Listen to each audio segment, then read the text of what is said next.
bienvenue sur On dit dis-moi tout. Ça fait plaisir de vous retrouver ce dimanche. J'espère que vous allez bien, que votre dimanche s'est bien passé, que vous avez été à l'église et que nanana, tout s'est passé comme vous l'espériez aujourd'hui. Gloire soit rendue à Dieu pour tout ça. Comme je vous ai dit mercredi, aujourd'hui, je parlerai de mon homme parfait. Pourquoi je lui dis oui. Okay. Pourquoi je lui dirais oui?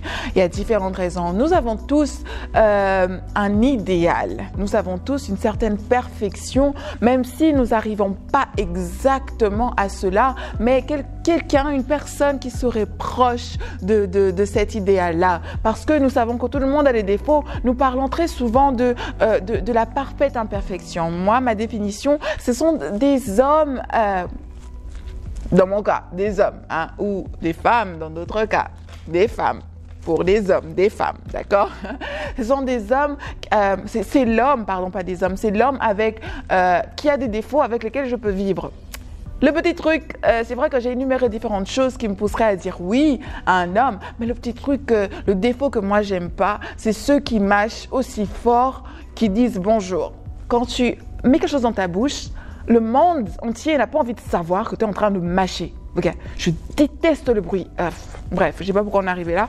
Je vais rentrer sur voilà le sujet. Voilà, il y a une liste de choses que j'ai, il y a des choses que j'ai listées hein, pour qui parlent de pourquoi je lui dirais oui. Et vous pouvez...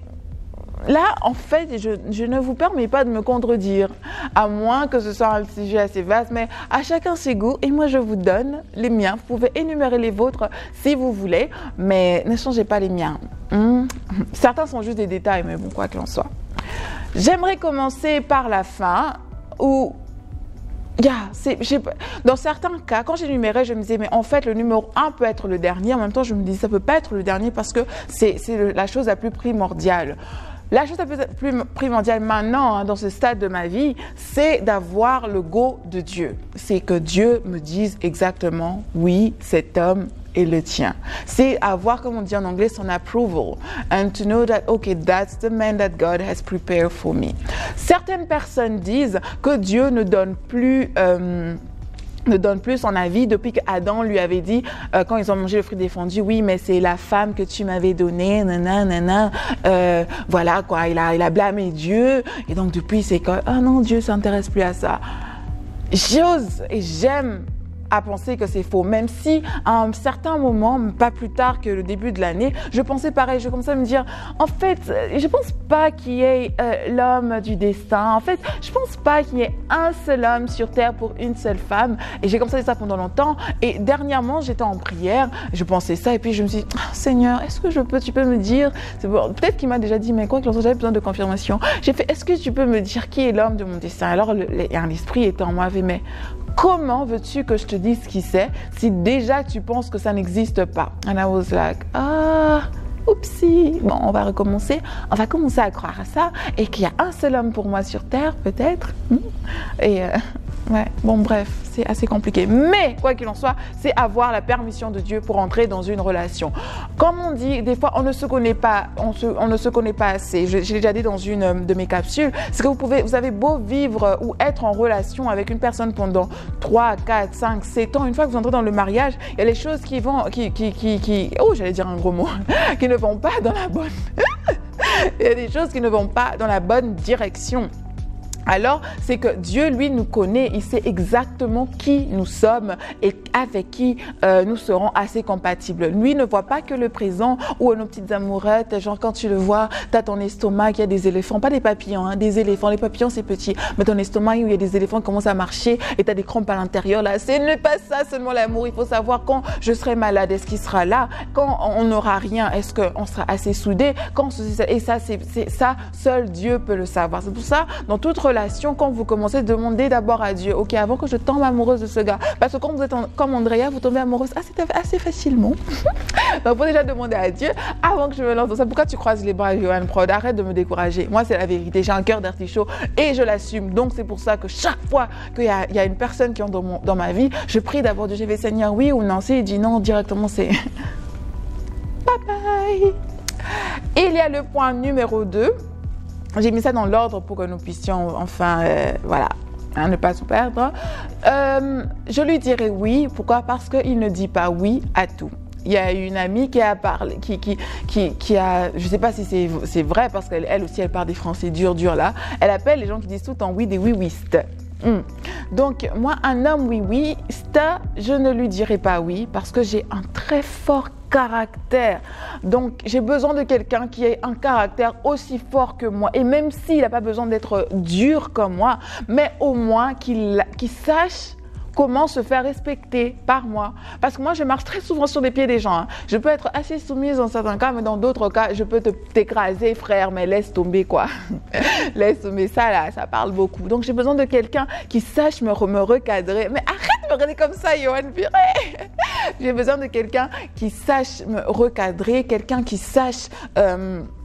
voilà, just be the man. Come on, like, be the man, be the man, be the man. Je suis très capricieuse. Stop quand je fais des caprices ou je suis très soucie.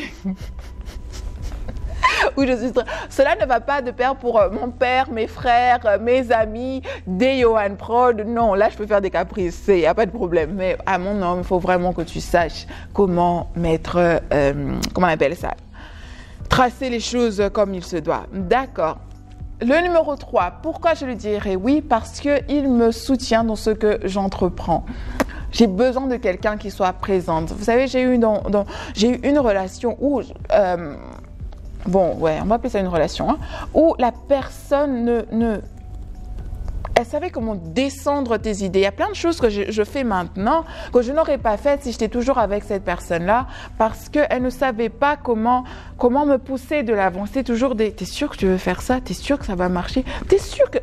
Frère, c'est pas ce que j'ai envie d'entendre. Like, ça marche maintenant. N'importe quoi. Bref, ça va commencer déjà à m'énerver de penser à cette personne-là, mais de quoi qu'il en soit. J'ai besoin... J'ai besoin d'une personne qui... Je lui dirais oui parce qu'il n'est pas trop absent. On a tous des occupations. On a tous des choses qui prennent de notre temps.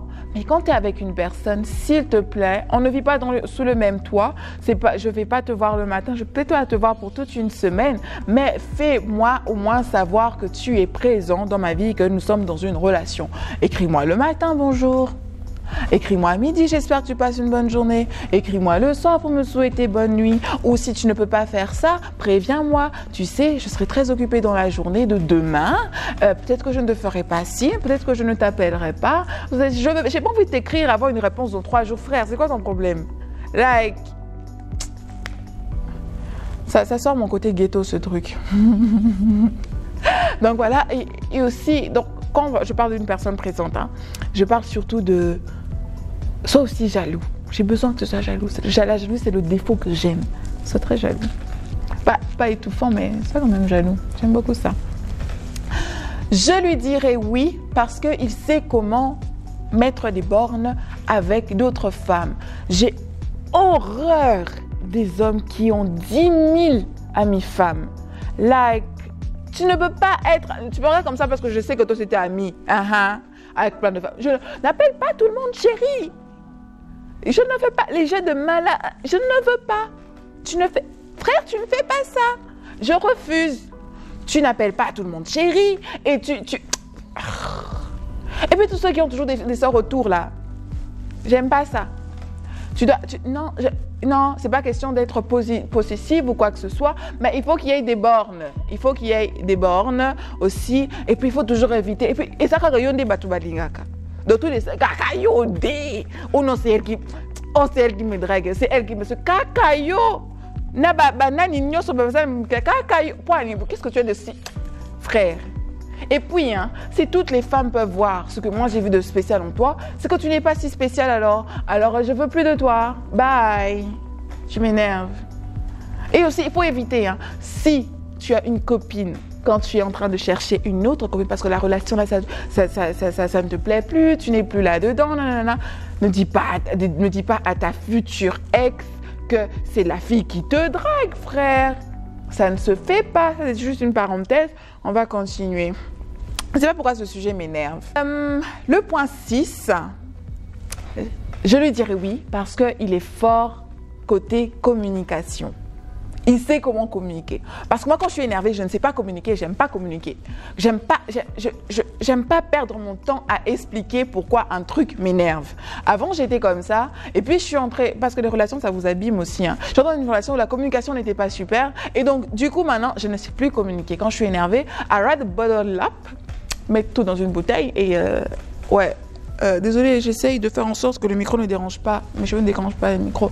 Donc, je ferme, je supporte tout pour pas que... voilà quoi, je trouve que c'est embêtant juste. Donc, j'ai besoin de quelqu'un qui sache communiquer et qui soit assez patient avec moi pour essayer de me sortir les mots de la bouche. Ouais, j'avais une relation comme ça et il était hors norme ce gars. Anyway.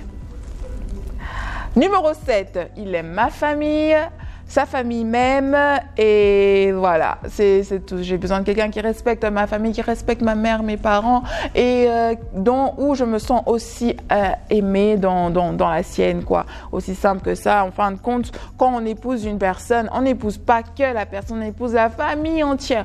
Alors, ma peur, c'est d'avoir une belle-mère qui m'aime pas. Belle-mère, s'il te plaît, aime-moi. Quand j'aurai finalement cette bague de fiançailles, je vais te montrer cette vidéo indirectement pour que tu comprennes que je t'aime déjà aussi. Et je suis ta fille. Hein? Non? D'accord? On va continuer. Et le point le plus important, je ne sais pas pourquoi je l'ai oublié, c'est le fait qu'il soit chrétien. Je pense être l'une des chrétiennes le plus ouverte d'esprit. Vous pouvez à cette fois me donner votre opinion si c'est bien ou mal, mais moi, j'ai des amis de toute religion et voilà, on est humains, on est frères, moi, ça ne me dérange pas. Et il est arrivé où j'aurais pu entrer dans une relation avec une personne d'une autre religion, mais ça c'est simplement pas fait parce que c'est assez compliqué. Jamais je vais laisser mon Jésus, jamais au grand jamais, je ne veux pas. Et si je le fais, s'il vous plaît, remontez-moi, appelez-moi, dites Andrea, qu'est-ce que tu es en train de faire, tout ça, je vais jamais laisser mon Jésus. Donc la relation, le truc c'est que je ne laisserai jamais Jésus et j'ai besoin d'un homme qui croit en Dieu le plus. Comme je crois, même plus que je crois en Dieu. Quelqu'un avec qui je peux prier, quelqu'un avec qui va comprendre que je jeûne pour cette semaine, pour une semaine, pour 2 semaines, quelqu'un qui va comprendre quand je décide d'éteindre mon téléphone 3 jours, qui ne va pas s'imaginer des choses, quelqu'un qui... quoi d'autre? Quelqu'un avec qui je peux faire des veillées de prière, quelqu'un qui prie. J'ai besoin de quelqu'un de chrétien, quelqu'un qui croit en Jésus-Christ et qui prend Jésus-Christ comme le Fils de Dieu, pas juste comme un prophète. C'est très important pour moi parce que je crois que nous savons tous où Dieu nous mène et là où Dieu va me mener ou là où Dieu est en train de me mener, là où je suis en train d'aller, j'ai besoin d'une personne qui prie vraiment. J'ai besoin d'une personne ancrée dans le Seigneur. C'est très important pour moi. Ok. Et puis, on va aller dans les choses assez... Bon, on va d'abord aller... J'ai besoin de quelqu'un d'assez intelligente. Je crois être une femme intelligente et j'ai besoin que quelqu'un le soit autant que moi. J'ai besoin d'avoir des conversations qui soient arousing. You know, when you speak, quand tu parles avec une personne, t'es comme... Hey, that's my babe. Il est intelligent et tout ça, ou bien quand il est en train de parler devant les gens, t'es comme il est à moi, il est à moi. Donc voilà, rien que l'idée bref, j'ai besoin de quelqu'un de très intelligent, vraiment, parce que mon père est intelligent. Si je l'ai présenté à mon père, il faut que ce soit quelqu'un qui soit capable de, voilà, le tenir tête au Kosu, qui c'est une façon ou d'une autre, mais poliment, hein, toujours respecte-toi, tu es ma famille, et quand on aime, on respecte. Mon pasteur a dit ça hier. Hello, pasteur Aïka. J'espère que vous allez bien. On va continuer. Allez, dans le côté assez superficiel, parce que, excusez-moi, le physique, c'est très important. Parce que c'est une personne avec laquelle tu vas te réveiller chaque matin. Donc, il a besoin d'un minimum de choses qui soient assez intéressantes esthétiquement. Il y a un mot qui commence par quelque chose, je ne sais plus ce que c'est. Bon, j'ai besoin qu'il soit grand de taille. J'aime bien, je suis grande moi, je suis 1m84. Donc j'ai besoin d'une personne qui fasse au moins, on va dire, allez, on va commencer entre 1m80 et plus, ça va. Et ouais, you have to be tall. Et puis, j'aime bien les chocolats caramel. Chocolat et caramel, c'est vraiment ce que je préfère. Donc voilà, il faut qu'il soit grand. Comme j'ai dit, j'ai besoin qu'il ait au moins 1,80 m et puis on demande parce que je suis grande, moi aussi, je l'ai déjà dit. Et aussi, je m'étais arrêtée où je disais que j'aime bien les chocolats caramel. Ceux qui comprendront, c'est que, voilà, je suis pas trop chocolat noir, j'aime bien chocolat caramel. On me parlait de discrimination. Mais non, chacun a ses goûts. Moi, je comprends pas. Quand une personne dit que oui, elle aime bien les personnes sombres de peau, c'est « Ah, super !» Mais quand c'est l'inverse, c'est « Ah, c'est une complexée, frère !» Les goûts et les couleurs. J'aime bien mon chocolat caramel, simplement. Mais je sais pas ce que Dieu a prévu pour moi, mais mon goût à moi, c'est caramel et je sais que Dieu ne me donnera pas loin de ça. Et même si ce point n'est pas, au moins il y a autre chose qui sera dans cette liste déjà cochée. Mais vraiment, quand on est dans la rue, le gars vers qui je vais me tourner plus rapidement, c'est les chocolats caramel. Même si les chocolats noirs sont très beaux aussi. J'en connais beaucoup de chocolats noirs qui sont magnifiques en fait. Il y a beaucoup. Mais quoi qu'il en soit. Aussi, j'ai un faible pour ceux qui savent bien prononcer leurs mots et qui te parlent un français. Tu te dis, mais frère, t'as étudié où toi? Tu viens de quelle famille? J'aime bien les Français là, bien où là, le ton d'articuler, pas comme moi là, une agitée, je parle beaucoup comme ça. J'aime bien ceux qui prononcent bien leurs mots, qui sont posés. J'aime bien le calme. À mes heures perdues, quand je suis seule, moi j'aime bien le calme en fait. Je peux être avec toi, on se parle pas, tu fais ton truc, je fais mon truc, mais qu'on est calme, j'aime pas trop les âmes très agitées, ça, ouais. Je dirais oui parce que le silence entre nous n'est pas awkward, n'est pas bizarre. Tu vois, des fois il y a des silences assez bizarres où tu es comme ok, well, j'ai rien à lui dire, il n'a rien à me dire. Non, c'est pas parce qu'on n'a rien à se dire, c'est juste que voilà, des fois, c'est bien de s'entendre juste soi parler. Et j'ai besoin de quelqu'un de comme ça. Parce que j'aime bien mon espace, j'aime bien. Par exemple, le matin, quand je conduis, ma pauvre maman, quand je conduis, j'ai besoin... Il y a des jours où, oui, on peut faire la comparaison, mais il y a d'autres jours où je suis en train de me réveiller, donc j'ai besoin de calme. Et des fois, je mets mes écouteurs où j'écoute une prédication, où j'écoute un chant. Ces derniers temps, je suis vraiment accro de EMC-TV et MCI-TV où chaque matin, voilà, j'ai mes 30 minutes pendant que je suis en train de rouler où j'ai la chanson chrétienne et tout ça. C'est pas que je veux pas te parler, c'est juste que j'aime le calme. J'ai besoin de quelqu'un qui sache comprendre ça et qui soit aussi calme que moi. Dieu merci. Non, j'allais dire une gourde là, quoi qu'il en soit. Voilà, j'aime bien le calme. Qu'est-ce que j'ai encore mis pour vous? Ah oui, j'aime aussi quand je parlais d'une personne qui parle bien, je parle du timbre de la voix, je parle de le temps qu'il prend, je parle de la façon dont il prononce chaque mot.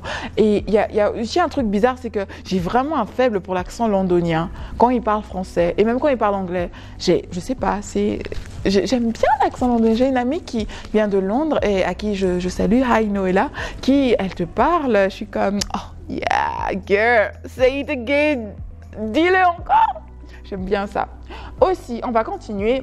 Au numéro 11, j'ai mis, c'est le numéro 12, hein, mais bon, j'aime bien les hommes. Je lui dirais oui, simplement parce que ses mains sont propres.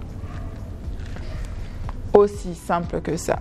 Parce qu'il paraît, et puis c'est dit, c'est que tous les hommes qui prennent soin de leurs ongles savent comment prendre soin d'une femme. Ça veut dire qu'ils sont assez méticuleux, ils font attention aux détails, un tas de donc, la première chose, moi, quand je regarde un homme, c'est que je regarde, quand il est près de moi, de loin, je regarde la taille. Je fais, oh, ok, elle est grande.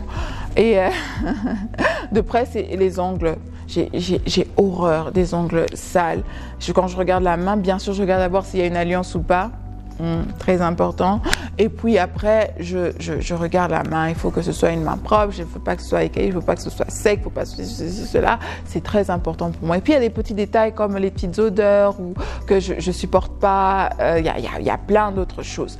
On prépare toujours la jeune fille au mariage, à ce qu'elle devrait faire, à comment elle devrait se tenir, à comment elle doit préparer. Mais les hommes n'ont pas le même coaching. Or, dans le mariage, nous sommes deux et c'est nous deux qui devons faire en sorte que ça puisse marcher. Certaines personnes vont dire oui, mais nos mères, elles ont bien réussi leur mariage. Je dis, mais c'était pénible et je ne pense pas que ma génération ait la même patience que nos mères avaient. Hein.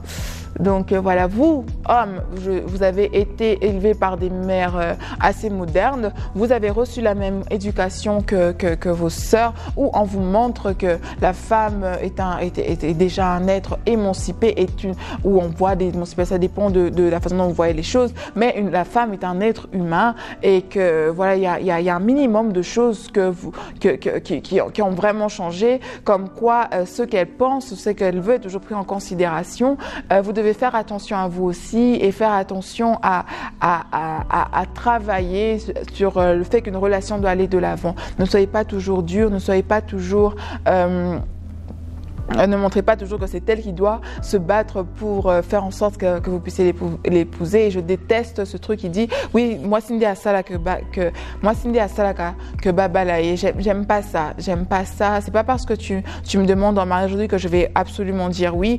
Il peut arriver que je ne vois juste pas mon avenir avec toi et puis voilà quoi. Et aussi arrêtez d'être aigri chaque fois qu'on vous dit non, ou essayer de salir la réputation d'une femme parce qu'elle vous a dit non. C'est très mauvais. Voilà quoi. En gros, c'est ça, mon cher prince charmant. J'espère que tu auras vu cette vidéo et que tu seras d'accord avec moi et que tu auras coché tous les différentes cases. Et voilà quoi, je t'attends aussi. Elle est toujours vide, ce doigt, pardon. Dépêche-toi. Dépêche-toi, ok? Dépêche-toi. Merci à tous d'avoir regardé cette vidéo avec moi. J'ai parlé très vite. Merci à tous d'avoir regardé cette vidéo avec moi. Je vous remercie d'avoir pris le temps de le regarder dès le début jusqu'à la fin. Merci à Johan Prod d'avoir tourné ceci avec moi. Je vous dis à mercredi et on va tâcher de ne pas rater. Johan Prod, s'il te plaît, hein, tu vas te disponibiliser pour moi aussi. On va faire en sorte de ne pas rater un jour. Je vous dis à mercredi prochain. Je vous embrasse très fort. Et voilà, merci à Zuri Luxury Hair pour mes cheveux. Zuri se trouve dans l'immeuble CTC et le numéro de Johan Prod, je vais vous l'écrire. Enfin, parce que j'ai pensé, mais pourquoi j'ai jamais écrit ça? Je vais vous l'écrire en bas. Pas dans la vidéo, hein, dans machin info là, je sais pas comment on appelle ça. Voilà. Bisous. Bye bye.